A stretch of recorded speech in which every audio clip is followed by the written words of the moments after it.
mwegana okusinkana generation endala kakati recognition yobo boyine ngeje butuyamba naffe okunywera butuwa confidence nti tulina kye tukoze kubanga tutuukidde mu kaseera nga abaaliwo baganya okuvaawo wadde twagala babeerewo baganya okudda mu position zaabwe ez'okutuwa amagezi kakati batandika bwe tufuna recognition yobo boyine ngeje butunywezaamu okukakasa nti naffe tulina kyetukoze so recognition ya Pallaso ya muvubuka mwenna era kati gomuyimbi yali yazimbye akatima ng'oganya okuvaayo okuvimbisa Pallaso ojja fiira bwerere nalabyeko omwana nalabeko post nagiye ku Twitter ng'omwana agamba kati nno omubanda wa Kabaka omutuufu ategeeredde sibi akwetuwa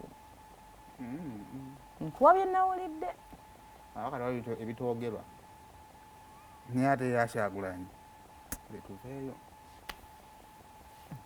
ndajje kubuulira so baleno ate n'ekiramulekera okugeraageranya buli muntu alina time ye kati Pallaso muleke ye enjoying time ye kankujjukizeeko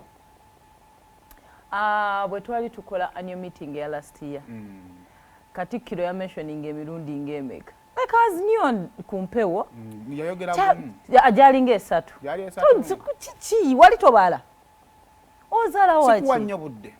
So I'm not in competition in Tabali tabamanyi, but it made me feel so good.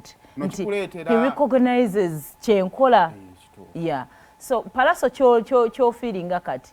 Not feeling ate buli muntu akyetaaga kali nanga shi katika yansa ko bale ya rwasa yani nkyali nnyo nga nkyakola ne Dr. T nanninyako kati bwanninya nakyo Saymore pedda gwali wano nali manja n'omusala katango basonyiwe Ekyagulanye olunaku olw'eggulo yasiibuludde abasiraamu tutwaleko emagere tulabe bwe kyabadde.